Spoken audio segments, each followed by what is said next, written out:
Et voici Anne Roumanoff. Bonjour Anne, face à Jean-Luc Mélenchon. Pas face. Oui, en face. Bonjour Bruce, bonjour Julie, bonjour Jean-Luc Mélenchon. C'était beau ce meeting de Villepinte. Ils étaient 48 selon les socialistes, 80 000 selon Jean-François Copé. Hier à Villepinte, Depardieu Obélix a soutenu Sarko Astérix qui poursuit son idée fixe, puisé dans la potion magique du FN pour se faire réélire. Depardieu qui soutient Sarkozy, ça m'a étonné. C'est peut-être parce que tous les deux n'ont pas un bon bilan. Quand le médecin voit les analyses de Depardieu, il dit « Ah, vos gamma GT ont explosé, on dirait la dette de la France ». Ou alors peut-être que Gérard a juste confondu UMP et PMU. Sinon, à Villepinte, il y avait aussi Bernadette Chirac, qui semblait aussi joyeuse qu'une veuve corse. Mais on n'est pas là ce matin pour parler de Sarkozy, mais du plus en colère des Gaulois, Jean-Luc Mélenchon. Si je ne craignais pas de vous énerver, je dirais Jean-Luc Mélenchon que vous êtes parfois un peu excessif. Vous êtes le genre de mec qui fait un scandale au resto quand le steak n'est pas cuit. On avait dit à point, pourquoi c'est saignant ? À qui sa femme dit, c'est pas grave chérie. Ah non, je vais pas me laisser faire. Jean-Luc Mélenchon, c'est sûr que vous n'êtes pas le genre d'homme à vous laisser rentrer dedans en voiture sans rien dire. Je suis sûr que vous sortez de la voiture. Je vous le dis franchement, je n'aimerais pas faire un constat à l'amiable avec vous. Bref, Jean-Luc Mélenchon, vous n'avez pas peur des conflits. Et dans cette période molle, tiède, anesthésiée, politiquement correcte, vous regardez débattre à la télé est un plaisir, tellement vous êtes brillant, convaincu et spectaculaire dans vos emportements. Enfin, maintenant que vous êtes là en face de moi, j'ai juste un peu peur de vous contrarier.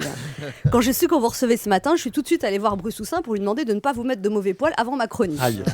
Bruce m'a répondu, demander à un journaliste de ne pas énerver Mélenchon, c'est comme demander à une stripteaseuse de ne pas exciter un mec qui sort de prison. Interviewer Mélenchon, c'est comme... Si vous l'a réellement dit, il n'est pas très loin de la vérité.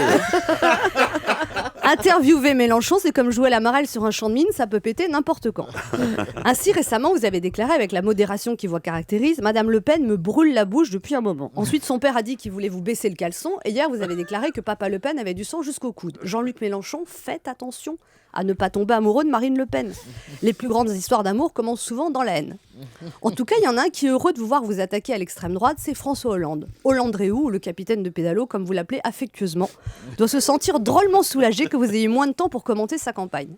Remarquez, avec des amis de gauche comme vous, on n'a pas besoin d'ennemis. Non, puis c'est normal que vous soyez dur avec Hollande, parce que quand vous avez claqué la porte du PS, ils se sont moqués de vous, ils vous ont méprisé, ignoré, moqué. Et maintenant, avec votre possible score à 2 chiffres, ils s'inquiètent. En fait, le PS aimerait que vous fassiez la première partie de François Hollande. Vous chauffez la salle et lui prend les applaudissements. D'ailleurs, depuis votre ascension dans les sondages, Hollande vire à gauche. En fait, vous êtes comme le thermomètre de François Hollande. Plus vous montez dans les sondages, plus il devient rouge.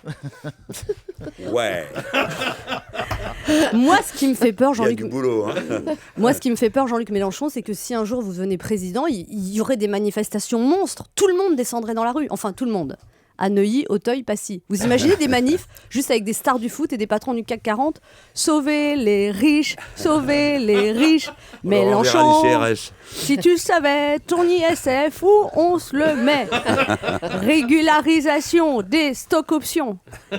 À chaque anniversaire de votre élection, la CRT, Confédération des riches taxés, se réunirait devant le flunch où vous auriez fêté votre victoire au cri de « Mélenchon, t'es foutu, les riches sont à la rue !»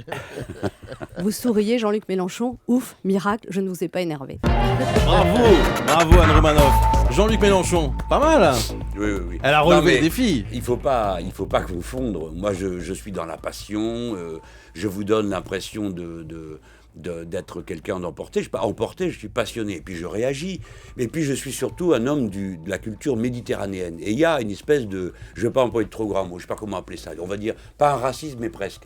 Quand on est du Sud, on parle avec sa figure, avec ses mains, on s'emporte. Et puis l'instant d'après, on est maître de ce qu'on fait. Mais tout le nord de la France a plutôt l'habitude de plus contenu, réservé. Ouais. Bon. Et moi, j'ai le bonheur d'avoir vécu dans les deux situations. C'est-à-dire, je suis un Méditerranéen adoptif du Jura, qui a passé l'essentiel de sa vie en région parisienne, c'est-à-dire au milieu de 93 nationalités. Alors voilà, ça donne ce que vous avez devant vous. Mais rassurez-vous, je sais en général bien à quel moment il faut s'arrêter. Jean-Luc Mélenchon, surtout ne vous arrêtez pas. Dans un instant, le journal de 8h, bien sûr. Il commence à avoir peur vous que je êtes m'en aille. avec nous. Oh non, Non, j'en irai pas. Il reste Jean-Pierre Elkabbach.